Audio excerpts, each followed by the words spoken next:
बिस्मिल्लाहिर्रहमानिर्रहीम। हाज़रीन मजलिस, आज की इस रूहानियत मजलिस के एक ऐसे दरबार से आते हैं जो वीरान जंगल में चमन कर देते हैं। ऐसे बुजुर्गों की आज मजलिस है जो आज की मजलिस के रूहे रवा है, जिनकी ताकत और अल्फाज में किस्मत में ये लिखा जाता है कि निगाहे वली में वो तासीर देखी, बदलती हजारों की तकदीर देखी। ऐसे बुजुर्ग के तो चाहने वाले हमारे ऊपर सया है हजरत पीर सैयद अब्दुल्ला शाह जीलानी लूनी शरीफ। इन बुजुर्गों ने जहां जहां गए वीरान जंगल में ऐसे हीरे बिखेरे, ऐसे रोशनी के किए, ऐसे दीन के किले बनाए। कभी महमूद शाह की शक्ल में आया, कभी अहमद शाह की शक्ल में आया, कभी गुलाम शाह की शक्ल में आया, कभी कोई जाए में आया, अली अकबर शाह की शक्ल में आया। जहां गए वहां गए ऐसे नूर के बिखेरी, ऐसी बिखेरी जिसकी खुशबू, जिसकी बहार आज भी दुनिया सलाम करती है। ऐसे बुजुर्गों की हमारे ऊपर हमेशा साया रहे।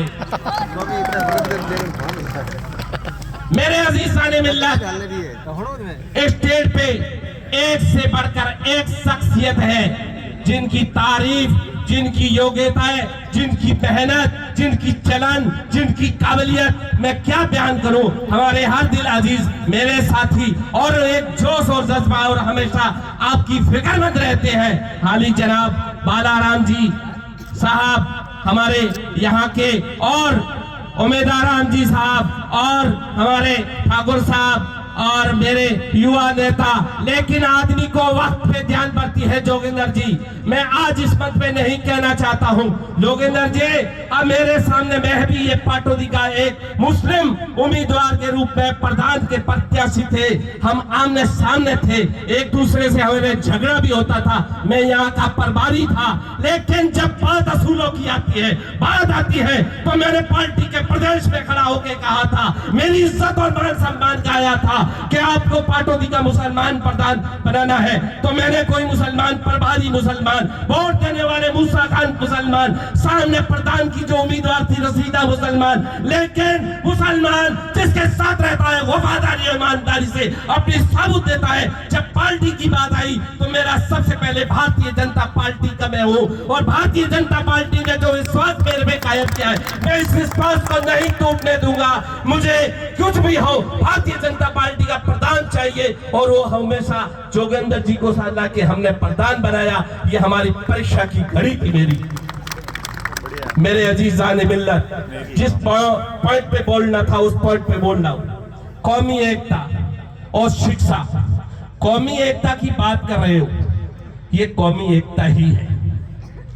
ये रंग बिरंगे साफे एक दूसरे से मोहब्बत से बने हुए चमन जब खूबसूरत लगता है, चमन में जिसमें चमेली का पौधा भी हो, गुलाब का पौधा भी हो, रंग बिरंगे पौधे हो, अलग अलग तासीर के पौधे हो, ये हो जो जब जाकर कौमी एकता का है तो मजहब नहीं सिखाता आपस में प्यार रखना। हम हिंदी है, ये हिंदुस्तान हमारा, ये हमारे मजहबी होता है। कौमी एकता की बात करो, कौमी एकता का है बात कर रहे हो, कौमी एकता की बात कर रहे हो। ये कौमी एकता का जो वलियों का दरबार है, जो वलीउल्लाह का दरबार है, अहमद शाह का दरबार है, ये कौमी एकता की मिसाल है। ये समंदर है, समंदर में हिरन भी पानी पी सकता है, शेर भी पी सकता है, गिरर भी पी सकता है, वो विशाल होता है। ये वलियों का दरबार है, जहाँ तो हिंदू भी आए, मुसलमान भी आए, ब्राह्मण भी आए, शेख भी आए, सैयद भी आए, मुगल भी आए, छोटा सब आए, एक ही सब पे खड़े हो गए। महमूद ओयाज, न बंदारा, न बंदा नवाज, ऐसी सफेद करने वाले ये वलियों का दरबार है, जो कौमी एकता की एक मिसाल है। मेरे अजीज साथियों, मुल्क हिंदुस्तान आजाद हुआ। मुल्क हिंदुस्तान आजाद होने के बाद एक हिंदू और मुसलमानों ने, उलमा-ए-किराम ने उस दौर में कुर्बानियां देकर इस मुल्क को आजाद किया, आपके सामने है। भगत सिंह ने फांसी का फंदा मुस्कुराते हुए चूम लिया, तो आपके सामने है जो पाकिस्तान की जो 1 इंच से ज्यादा जो टैंक बनाई थी, 18 टैंकों को तोड़कर उस मेजर अब्दुल हमीद ने इस मादर वतन का नाम रोशन किया।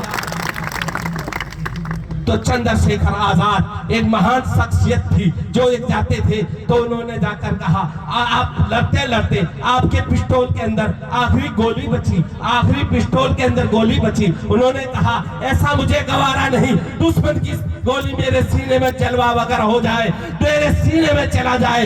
एक करते हुए अपने सीने में बात कर शहीद हो गए।